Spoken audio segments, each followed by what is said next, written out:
So this is a video that I don't really want to make. If you didn't know, Brian Moreau, the Troy Lee KTM rookie, got hurt last weekend in Tampa. He ended up breaking his neck. I don't want to talk about Alpine Star medics' whole handling of the situation.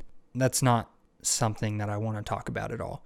As of right now, he doesn't have any feeling in his legs, but his dad said that some feeling has been returning in his back, which is a good sign. Maybe the spinal cord injury is more swelling than anything. Hopefully it's not actually severed. We learned with Blake Savage in that Red Bull episode that where they're at after a month is where doctors pretty much think that you'll be for the rest of your life. In that episode, we learned that that's not always the case because Blake is still making improvements and it's been much longer than a month after his injury. And there's stories like Phil Smodgy where he got a ridiculous amount of feeling back and movement. And it's just hopeful for people like Brian that are in these situations. As of right now, I don't know if there's a GoFundMe. If there is, I'll put it in the description. And if there is in the future, I'll come back to this video and I'll put it in the description also. But the reason I didn't want to make this video is because I kind of feel like I'm exploiting Brian's injury, and that's the last thing I want to do. But when injuries like this happen, there's always a discussion about neck braces. I used to wear a neck brace, and then I quit wearing one. Actually, I used to wear this. Well, I wore a newer one also, but this is the first one that I ever wore. It was Liet's first ever neck brace. So I started wearing a Liet pretty much right when they came out, and I wore one up until maybe 3 years ago, I would say. And the reason that I stopped was, I feel, the reason that most people stopped wearing them. They're very constrictive. They put you in bad body positioning. They're just very constrictive. And when you're in a bad position like that, there's a higher chance of you getting in those worst case scenarios where you would need something like a neck brace. So I quit wearing it because I feel that without a neck brace, you're more likely to not be in those kind of situations because you're able to ride correctly. Now, I do feel like there was a lot of misinformation out there for a long time with people saying that they don't do anything, that they actually make you more hurt. The one thing that I don't like is this right here going down your spine, because I've heard people say that this happens, and I can believe it, that it'll actually break your back right at the bottom of this because that's where all the pressure is being put in.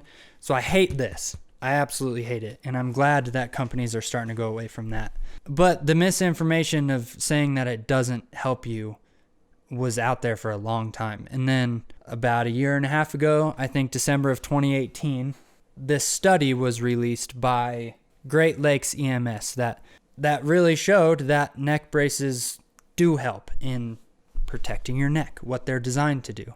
This is really the only study that I could find that's out there about the effectiveness of neck braces.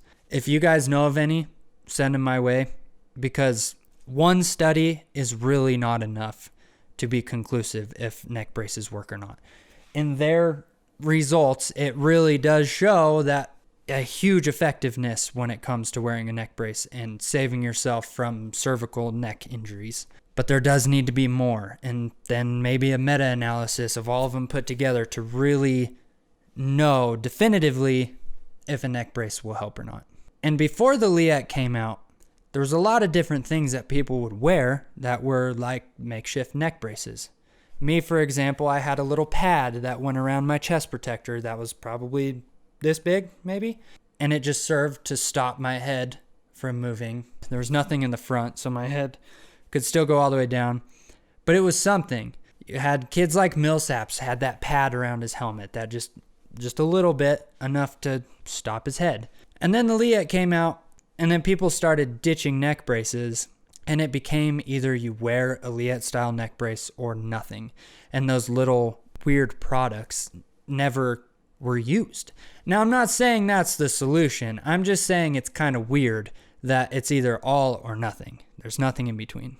And I'm also not saying that you should wear a neck brace, and I'm not saying that it should be mandatory to wear a neck brace. I know other sports like car racing, they have the Hans device and the seats that go around your head to stop you banging around. And yeah, for sports like that where you don't need to look around, they're perfect. Yeah, they should be used. But with dirt bikes, every time you throw a leg over a dirt bike, you're accepting the risk that comes with it. Nobody really wants to think about it, but there is very high risks that come with this sport. There is the risk of death.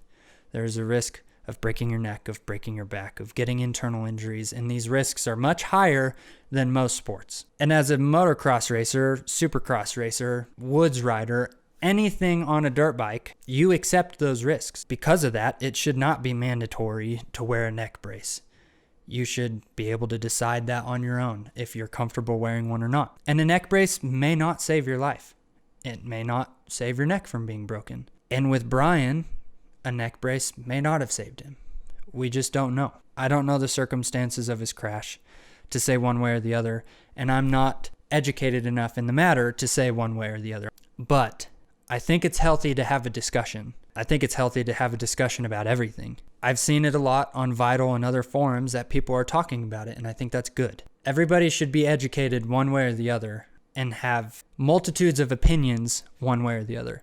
So if you're a motocross YouTuber and you're watching this, I encourage you to give your opinion on neck braces. I just feel that with everything, there should be plenty of information out there, plenty of opinions to help people make a decision one way or the other. So with that, what I'm thinking right now is that I might start wearing a neck brace again. There was something about Brian's injury that really got to me, and maybe it's because I'm getting older. I just turned 26, but I don't want to wear a Liet. I don't know how much they've improved since I wore them. So as of right now, the brace that I'm thinking of is the Atlas. I feel like they might have the best of both worlds when it comes to not being constrictive and protection. When I watch riders like Chase Sexton who wears one, he doesn't seem constricted at all. His riding style is perfect, and when you see pictures, there's a huge gap between his helmet and his neck brace. And when I see pictures of myself riding with a neck brace when I used to wear a Liet, there is no gap between my helmet and my Liet brace. And it was so constrictive that it didn't work. But that Atlas seems like a very good product. I feel like it's built in a way to not be constrictive, and yet it's still protective. It may not be as protective as the Liet brace that I used to wear, but it also, in ways, is more protective. Like, for example, in the back, that would break people's backs. The Atlas separates and goes over your muscles and your shoulder blades to take that force instead of putting it into your spine, putting it into the most delicate part of your body, the part of your body that you don't want to break, the reason why you're wearing a neck brace. So I want to ask you guys, anybody that's watching this that wears an Atlas neck brace, I want to hear your opinion on it. Is it constrictive? Is it comfortable? I just want to hear your opinion on your view on the Atlas neck brace. And then I also want to hear your guys' view on just neck braces in general. Like I said, discussions are healthy and we should have them. So with that, I just want to say again to keep Brian in your prayers. I'm going to end this video there. All right. Bye.